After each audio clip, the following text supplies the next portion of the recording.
SUV 차량이 인도로 돌진해 상가 건물을 덮쳐서 3명이 다친 일이 벌어졌는데 운전자를 잡고 보니 다름 아닌 고등학생이었습니다. 더 과거는요. 탑승자 모두 무면허의 만취 상태였다고 합니다. 심우영 기자 보도 보시고 사건 속으로 들어가 보겠습니다. 한 남성이 길을 걸어가던 그 순간 빠르게 달려온 SUV 차량이 인도를 덮칩니다. 건물과 충돌하며 박살난 차량은 가로수를 들이받고 멈춥니다. 길을 걷던 주민은 차량 파편에 맞고 쓰러졌는데 차에서 내린 남성은 땅에 주저앉더니 슬며시 일어나 도주합니다. 건물이 다 부서져 있고 차도 거의 완전 전파되다시피 했어요. 그런데 사람이 에어백이 다 터져갖고 사람이 나오는데 사람 상처는 하나도 없어요. 대구 신천동에서 난 이 사고로 3명이 다쳐 병원으로 옮겨졌습니다. 사고 충격으로 가로수는 반쯤 찢겼고 상가 유리창과 건물 외벽은 폭격을 맞은 듯 산산조각 났습니다. 도주 후 병원에서 잡힌 남성은 10대 고등학생. 무면허의 음주 측정 결과 면허 정지 수준이었습니다. 뒷좌석에 있던 차량 소유주 역시 무면허의 만취 상태로 둘 다 운전 사실을 발뺌했습니다. 음주운전 현 장소에서 차량에 탑승하게 된 경위와 그다음에 차량에 대해서 형사 감식을 통해 갖고 운전자를 특별하도록. 경찰은 이들의 동선을 추적해 운전자를 확인한 뒤 특가법상 도주치상 혐의로 입건할 방침입니다.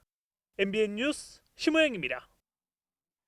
네, 관련 내용은 사건 전문가들과 함께 자세히 살펴보겠습니다. 안녕하십니까? 안녕하십니까? 어서 오십시오.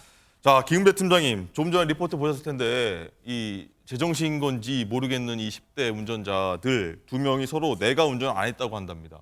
제가 혼자 달린 겁니까? 그렇습니다. 둘이서 이제 사고를 냈는데 서로가 운전을 안 했다고 하는데 그래봤자 소용이 없습니다. 왜냐하면 실제적으로 조수석, 운전석 있잖아요. 네. 운전석이 내린 사람이 운전한 거고 네. 또 그리고 다쳤다고 한다면 그 다쳤을 때 아마 혈흔이 묻었을 수도 있어요. 그럼 그게 운전석 쪽이냐 조수석 쪽이냐 그 조사하면 금방 나와요. 조사하면 다 나온다. 다 나오기 때문에 서로 핑계대지 말고 확실하게 자수하고 선처를 받으세요. 그리고 또 하나, 저 젊은 나이에 학생이라고 하는데 음주를 하고 무면허를 운전한다? 그러면 안 됩니다. 네, 절대로 안 돼요. 안 됩니다. 알겠습니다. 임재 변호사님도 하나 여쭤봐야 될 것 같습니다. 이 무슨 생각으로 했을까요? 음주운전. 생각이 있었다고 보기 어렵죠. 말도 안 되는 행위고요. 이런 식으로 이제 함부로 이렇게 사고를 냈다가는 본인의 목숨뿐만 아니라 다른 사람들에게 정말 큰 피해 그리고 생명과 직결되는 부분이잖아요. 다시는 이런 일 반복되지 않도록 법적 책임도 엄중하게 물어야 될 것 같습니다. 알겠습니다. 자, 저희가 준비한 첫 번째 사건으로 넘어갈 텐데, 자, 작년이었습니다. 한창 학교폭력 드라마가 굉장히 좀 유행했었는데 이 드라마의 한 장면 같은 일이 실제로 벌어졌습니다. 물론 좋은 내용은 아닙니다. 임재 변호사님, 이 가출한 여고생을요 폭행 그리고 고문하고 심지어 성매매를 강요한 그런 여중생이 경찰에 붙잡혔다고 합니까? 이게 무슨 일입니까? 네, 지금 앵커님께서 말씀해 주셨어요. 가출한 여고생을 폭행하고 심지어 성매매를 강요한 여중생이 붙잡혔다. 그러니까 본인보다 나이가 많은 우리가 사회에서 말하는 언니에게 이런 일을 15살 여중생이 벌인 겁니다. 경찰에 따르면요. 익산의 한 모텔에서 여고생인 B양에게 이 가해자 A양은 성매매를 할 것을 강요하고요. 네. 이를 피해자가 거부하고 도망치자 4시간가량 가혹하게 폭행을 이어간 것으로 조사가 되었습니다. 여기서 그치지 않고요. 이 폭행하는 장면 자체를 영상통화로 본인의 지인들에게 그대로 송출하기까지 했다고 하는데요. 도대체 여중생 무슨 생각으로 본인보다 나이도 많은 여고생 언니에게 이런 일을 벌인 것인지 정말 참담한 심정이다 이렇게 말할 수 있을 것 같고요. 네. 이들은 처음에는 이제 가출한 이 해당 피해 여고생에게 이 여중생이 접근을 하면서 같이 뭐 여행을 가보자 이렇게 얘기해서 함께 다니게 되었다고 합니다. 그런데 이제 당연히 비용이 필요하게 되잖아요. 그러니까 이 가해자 여중생이 여고생에게 성매매를 해서라도 돈을 벌어와라 이렇게 강요를 했고 네. 강요와 이 폭행이 이어지게 되면서 이렇게 큰 사건이 발생하게 된 것입니다. 네. 자, 오늘 공교롭게 10대들 얘기하는데 왜 이러는지 모르겠는데 김은배 팀장님, 제가 일단 좀 말씀 들어보니까 여중생이 언니인 여고생한테 이렇게 가해를 했다는 건데 이게 어떻게 가능할까 싶습니까? 이게 가능을 했는데요. 실제적으로 가해 여중생은 전에 운동을 했습니다. 운동을 하다 보니까 체격이 좀 다부진 체격인데 그 피해 여고생 같은 경우는 좀 외소한 스타일이기 때문에 예. 힘으로는 당할 수 없었던 거죠. 그러니까는 이 가해 여중생이 그 성매매 하라고 하니까는 그 협박이 못 이겨서 하려고 현장에 갔다가 도저히 안 되지 않습니까? 여고생이. 그래서 도주를 했어요. 도주를 했는데 이 가해 여중생이 쫓아가서 잡았습니다. 붙잡아가지고 끌고 온 뒤에 약 4시간 가까이 무차별 폭행을 했다고 하는데요. 그 과정에서 이 가해 여중생이 그 피해 여고생의 눈썹을 면도칼로 싹 밀었습니다. 눈썹을요? 예. 눈썹을 밀었어요. 예. 뭐 모나리자도 아니고 예. 밀었습니다. 그리고 나서 양치한 거품 있지 않습니까? 요런 거를 침 같은 거 뱉어서 먹게 했다는 거예요. 아우. 아, 참 이 악랄한 여중생인데 극기야는 뭐냐면 재밌는 걸 보여주겠다고 하면서 그 비양 같은 그러니까 가해자가 헤어 드라이기를 예의양의 민감한 신체 부위에 대들면서 성폭행 아닙니까?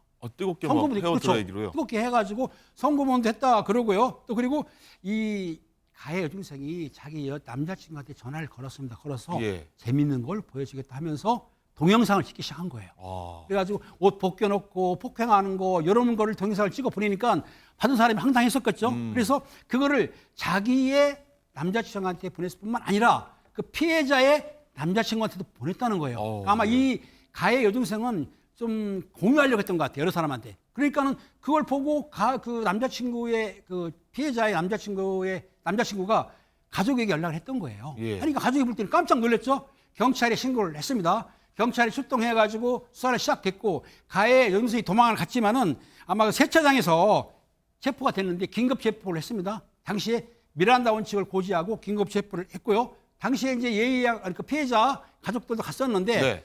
가족들을 착 쳐다보더니 가해 여중생이 뭐라고 했냐면 뭐랬습니까? 뭘 꼬나보냐. 네? X8. 아, 이게 지금 여중생의 입에서 할 말입니까? 이렇게까지도 반성을 못하고 오히려 피해 가족들한테 이렇게 못할 말을 했다고 합니다. 네. 뭐 여과 없이 설명해 주셨는데 왜 쳐다보냐라는 말을 일단은 비속어로 말씀해 주셨던데 좀 정정하겠습니다. 자, 잠시 이제 흥분을 좀 가라앉혀야 될 것 같습니다. 임재 변호사님. 네. 이 여중생이 어떻게 이렇게 잔혹하게 했는지 어디서 배운 건지 모르겠는데 그렇죠. 자, 이 구속영장이 또 기각됐다고 들었어요. 그렇습니다. 앞서 김은배 팀장님이 이 범행의 잔혹성에 대해서 잘 짚어주셨어요. 예. 참 안타깝습니다. 이제 이런 일이 반복될 때마다 이번만이겠지, 이번 사건이 특수하겠지, 우리가 계속해서 그렇게 믿고 싶었는데 이젠 이게 정말 현실이라고 받아들여야 할 때가 온 것 같습니다. 그렇다면 우리가 어떻게 해야 되는가? 이 부분에 대해서 단호하게 처벌받을 부분이 있으면 처벌을 하고 앞으로 이런 일이 다시 일어나지 않도록 하는 게 중요할 것 같은데요. 예. 일단 구속영장 일단 발부가 되었지만 이제 기각이 되었습니다. 신청이 됐지만 기각이 되었다는 것인데 그 이유를 보자면 제가 앞서 말씀드린 것처럼 가해자의 나이가 15세입니다. 그러니까 촉법소년에 해당하는 그 만 14세의 연령은 넘었다고 하더라도요. 기본적으로 아직 미성년자잖아요. 그렇기 때문에 미성년자에 대한 구속은 굉장히 좀 제한적으로 이루어진 측면이 있습니다. 구속이라는 것이 범죄의 중대성이라던가 그 방식의 잔혹성도 무조건 영향을 끼칠 수 있지만 네. 그보다도 도주의 위험이라던가 증거인멸 이런 부분들도 함께 영향을 끼치기 때문에요. 이 아무래도 소년이라는 그런 사정들, 미성년자라는 사정들이 가만히 돼서 또 당연히 또 법적인 대리인이나 부모가 이 부분에 대해서 자신들이 좀 관리하겠다 이런 측면도 영향을 끼쳤을 것으로 예측이 되지만 어쨌든 구속이 되지는 않았거든요. 이와 관련해서도 많은 분들이 이런 잔혹함을 보였음에도 불구하고 구속영장 기각이 되었구나 이런 부분도 네. 좀 문제점으로 지적하고 계신 상황입니다. 자, 그럼 마지막으로 보면 뭐 학생이라고 보기도 힘든 학생 처벌 어떻게 됩니까?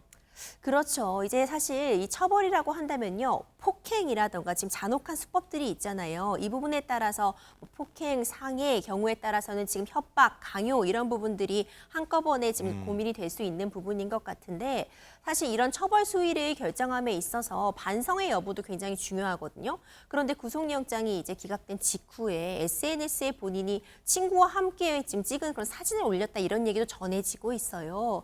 그렇다면은 지금 반성을 하고 있는 것인가 이런 부분도 좀 고민이 되는 측면이 있고 지금 수사기관이 철저하게 수사를 해서 그 혐의에 맞는 어떤 그런 형벌은 피할 수 없을 것으로 보입니다. 네.